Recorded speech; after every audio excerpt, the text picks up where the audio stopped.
Hey, I'm SurvivorDude, and I'll be showing you how to make a fire in wet or snowy conditions. So, first thing you want to start off with is you want to find a place that's fairly kind of got shallow snow, places where there's like not where like snowbanks where like snow will build up. Just find a place that you can clear if it's like really deep snow and if you try to dig and you can't reach the bottom.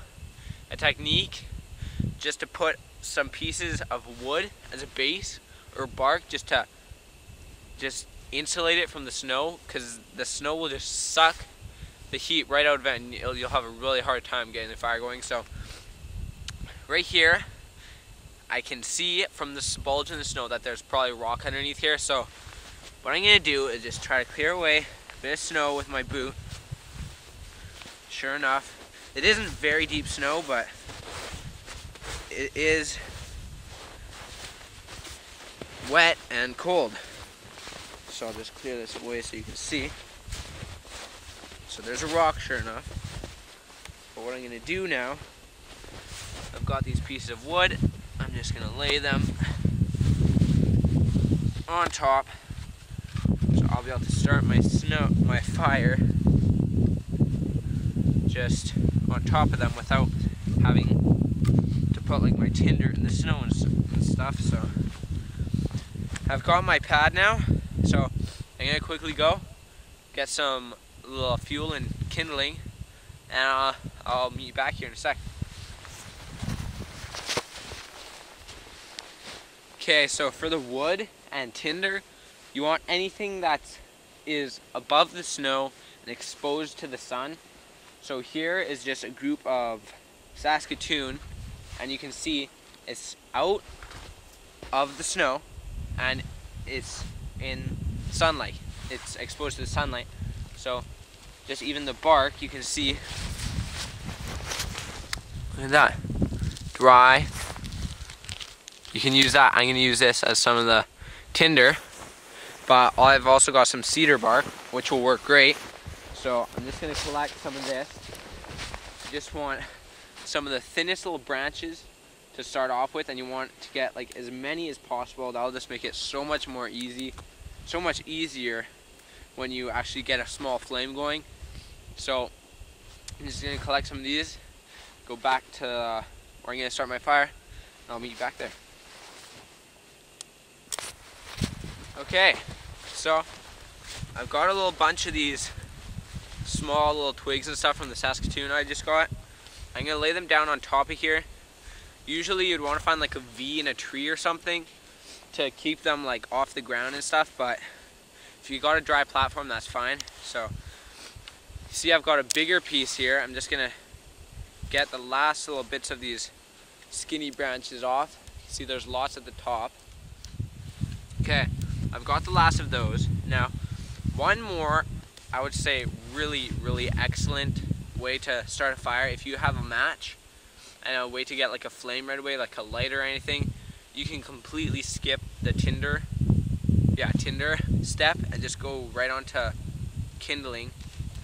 So first of all, we'll get great bark on this. That's gonna burn great. But what you do, they're called feather sticks, but what you do, you cut these little branches, you cut them fairly small, like maybe like that long, and just go with your knife and just plow just a wood shaving so it's just sticking up, not so it's detached. That's a technique to do it, but what I like to do, it takes a long time, but feather sticks would probably take the same amount of time, but what I like to do, just shave off wood shavings. Like these, just a whole bunch of them. I'll move, here, I'll just get this out of my way. Use back there. And see, just shave it off so you get a nice pile of these shavings. Okay, so that's a pretty good pile. you can see some of the shavings, they get really quite large, but that's good. They're shavings, they're nice and flat like paper pretty much. So that, once I get a small flame, once that gets started, that's gonna go up just really, really nicely. You'll be, if you have your kindling like I do, you'll be able to get a fire going, no problem. So I've got my fine kindling, my little bit larger kindling, but now I need my tinder. So I've got cedar bark that I just peeled off of a cedar tree, and you can just take off a bit of these pieces.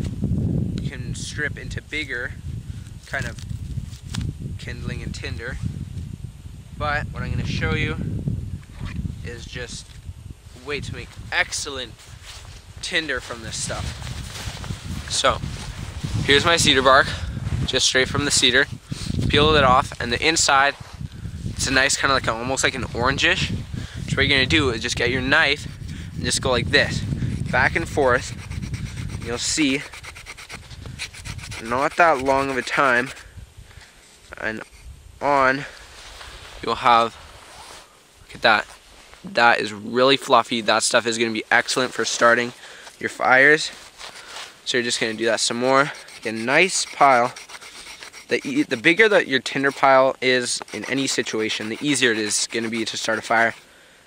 My pile is getting quite big now. I'm gonna make it a little bit bigger, but you can use that, surround that in some bigger pieces of cedar, and then surround that by my shavings of Saskatoon, and then I'm going to just light that with my flint stick, and then we should have fire. Okay, so you can see here, I've got my really, really fine little tinder, followed by a little bit bigger and my wood shavings. I've got all my kind of bigger kindling in the back.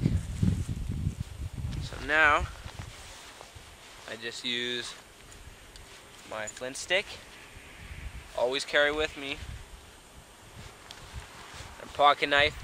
Use a crappy one because this makes it wear really quickly. So a technique I like to use when starting fires this way is putting the flint stick down on the wood and directly up against your really fine tinder.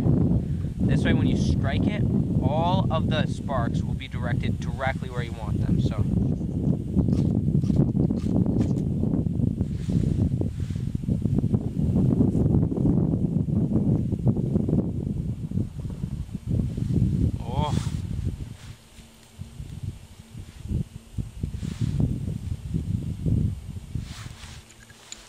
okay.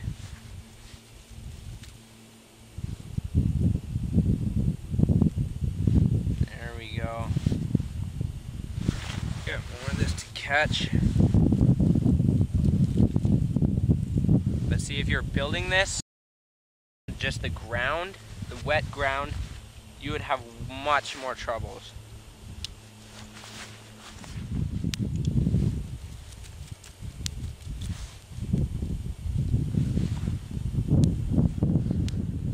I've got my fire going behind me here.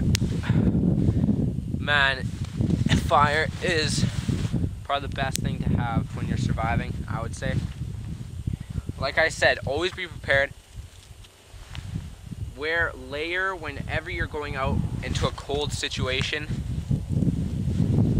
But like when I was making the wood shavings, it took a long time, but once it started, it was worth it.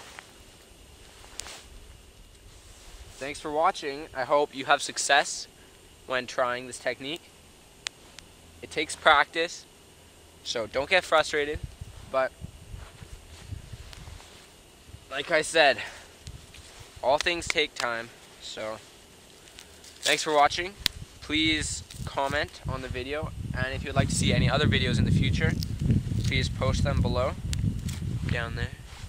So I will see you all in my next video. Thanks for watching. See ya.